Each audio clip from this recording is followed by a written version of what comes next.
पढ़कर धीरे धीरे लेखक भी बन गए। जैसा भी लिखते हैं कच्चा पक्का हम, उसमें कहीं ना कहीं पीछे वे सारे लेखक हैं जिनको पढ़ कर हमें ये चस्का लगा, एक लत लगी हमको कि लिखे बिना नींद नहीं आएगी, पढ़े बिना नींद नहीं आएगी। और मैं मानती हूँ कि हम लोगों ने अपने जीवन को कहीं एक सार्थकता दी, क्योंकि हमारे पीछे रोशनी रामनरेश मिश्र जी जैसे मूर्धन्य रचनाकारों की थी।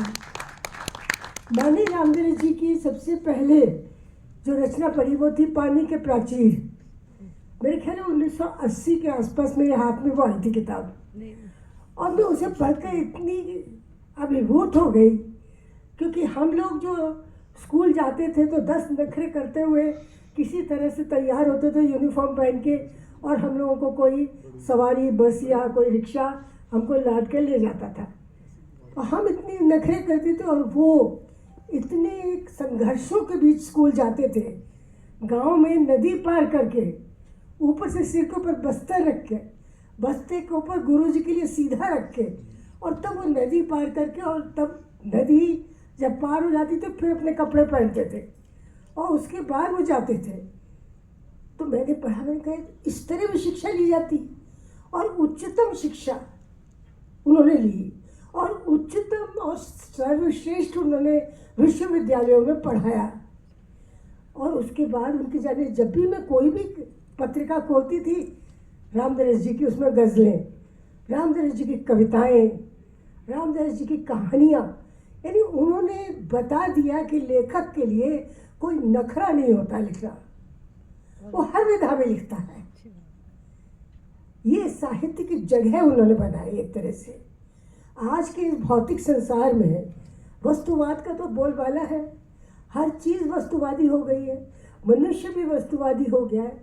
उसमें अगर कोई आपको शब्द की महिमा और शब्द का चमत्कार बताता है, शब्द की आयु बताता है कितनी लंबी, रामनरेश जी ने केवल अपनी आयु नहीं जी, उन्होंने शब्द को भी आयु दी है। तो ये बात मुझे जीवन देती है। तो रामनरेश जी ने जो लिखा उसने उनको तो ऊर्जा दी और जीवन दिया, लेकिन हम जैसे छुटपैयों को भी उन्होंने जीवन दिया, क्योंकि हमें ये लगा कि सबसे बड़ी चीज़ तो यही है, ये रह जाएगी। हम अपना नाम बर्तनों पे नहीं छोड़ेंगे, हम अपना नाम किताबों में छोड़ेंगे। तो ये जो शब्द की महिमा है, ये मैं रामनरेश जी में आज तक चरितार्थ पाती हूँ। और अभी वो सचेत हैं, हमारी बात सुन सकते हैं, अभी उनके अंदर इतनी प्रज्ञा चक्षु है कि वो न्याय कर सकते हैं। अगर उन्हें आपने किसी कुर्सी पर बैठा दिया, कहीं उनको न्याय के लिए रख दिया, न्याय ज़रूर होगा, अन्याय वहाँ नहीं होगा। इस समय जब इतना छोटापन हो गया है, लोग छोटी छोटी बातों में अपनी कितनी ऊर्जा लगाते हैं। अभी स्मिता ने इतनी अच्छी तरह जो बात कही, विमर्श वाली बात, ये मैं कहती कहती थक गई हूँ कि भाई विमर्श को आप लोगों ने इतना कटखना क्यों बना दिया है, विचारधारा को इतना कटखना क्यों बना दिया है कि उसमें दूसरी कुर्सी के लिए स्पेस ही नहीं, जरा भी दूसरे व्यक्ति के लिए जरा सी भी जगह नहीं छोड़ी आपने। ऐसा नहीं होना चाहिए। जीवन में न जाने कितने कितने विचारों, भिन्न विचारों वाले लोग हमें मिलते हैं।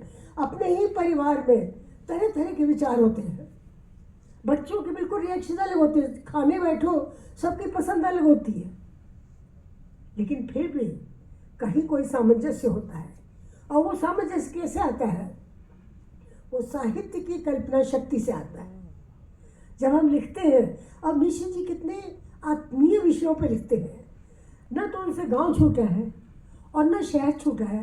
अभी आज ही मैंने नई धारा का कोई अंक उठाया, उसमें उन्होंने इतनी महीन तरीके से व्यंग किया है उन लोगों पर जो 5 साल बाद गांव आते हैं इलेक्शन के समय। उन्होंने कहा आप आ गए हैं, शुक्रिया, उन्होंने ये लिखा उसमें, और हर लाइन खत्म होती है आपका शुक्रिया इस पर। लेकिन हम मूड लोग फिर भी नहीं पहचानते, उन्हीं धूर्त लोगों को फिर वोट देकर फिर कुर्सी पर बैठा देते। तो ये जो विवेक है छटाई करने का दुष्ट और सज्जन के बीच में, वो उनकी गज़लों में नज़र आता है, उनकी कविताओं में नज़र आता है, कहानियों में नज़र आता है, आत्मकथा में नज़र आता है। और सबसे ज़्यादा तो मेरी प्रिय जो उनकी रचना है उसको तो मैं कभी भूल ही नहीं सकती। जहाँ आप पहुँचे छलांगे लगाकर, वहाँ मैं भी पहुँचा मगर धीरे धीरे। आज इस दिन वैश्विक परिवार, हिंदी परिवार की और समस्त संस्थाओं की, इंदिरा गांधी कला केंद्र आदि सभी संस्थाओं के को बहुत बहुत इस बात के लिए साधुवाद देते हैं कि उन्होंने इतना अच्छा ही आयोजन रखा। और मिश्र जी सही सलामत रहे हैं, बहुत समय तक हमारे साथ रहे। अभी तो मिजो काम जी बैठे हुए उनसे बड़े, और वो भी बच्चे की तरह से उछल के चलते हैं अभी। तो भी मिजो काम जी वो मुझे मिले थे, कहने के मैंने पूछा आपकी उम्र क्या हो, कहेंगे 112 साल है बस। क्योंकि वहाँ जापान में एक बहुत अच्छी चीज़ चलती है, इशिगाई। इशिगाई का मतलब जो आपको पसंद है वो करो।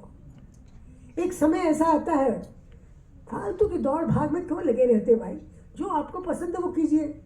हमें पसंद है पढ़ना तो हम 24 घंटे पढ़ते रहते, पढ़ते पढ़ते सो भी जाते, बीच में चश्मा भी गिर जाता है, किताब भी नीचे गिर जाती है, उसके बाद उठ के फिर पढ़ने लगते हैं। ज़्यादा से ज़्यादा बिजली का बिल तो आएगा और क्या आएगा। तो आप ये देखिए, ये एक बहुत अच्छा तरीका जीने का कि हम वो करें जो हमें पसंद है, और साहित्य उसमें हमें बहुत सहारा देता है। और साहित्य हर उस व्यक्ति को साथ है। अभी जो स्मिता ने बात बताई वो तो मुझे इतनी अच्छी लगी कि वो पहले कहते थे लिस्ट बनाओ जो सामान चाहिए। हमारे घर में भी कुछ कुछ ऐसा ही वातावरण था, क्योंकि मेरे पिता बड़े आदर्शवादी भी थे और गांधी जी की प्रेरणा से बड़े किफ़ायतसारी भी थे। तो हमारे घर में भी यही होता था कि पहले कोई लिस्ट बनती थी, फिर चर्चा होती थी, और बड़ी धीमे धीमे वो सामान हमको मिलता था। और जैसे हम उस ज़माने में चलता था बाटा और फ्लेक्स, दो जूते की कंपनियां थी। हमें हमेशा बाटा का जूता दिया जाता था, और हमारे मन में रहता था फ्लेक्स का ज़्यादा अच्छा होता है। और फ्लेक्स तक कभी पापा नहीं पहुंचते थे हमारे, उस दुकान तक कभी नहीं जाते थे, क्योंकि कहते तो महंगा हो। तो हमारे घर में भी इसी तरह का था, क्योंकि एक ज़माने में छोटी छोटी तनख्वाहों में परिवार चलाए जाते थे। और साहित्य इस सारे निजीपन को, इस सारे दुर्लभ क्षणों को कैच करता है, पकड़ता है। साहित्य की जो शक्ति है वो यही है। इसमें कल्पने की ज़रूरत नहीं होती कि हाय हमें ये नहीं मिला, हाय हमें वो नहीं मिला। नहीं, हमें बहुत मिला, हमें जीवन का आनंद मिला। और आज साहित्य में वही काम करता है, और रामधरी जी का साहित्य तो ये काम बहुत बहुत करता है। मेरी बहुत शुभकामनाएं, और वैश्विक परिवार इसी तरह के आयोजन करता रहे। धन्यवाद, नमस्कार।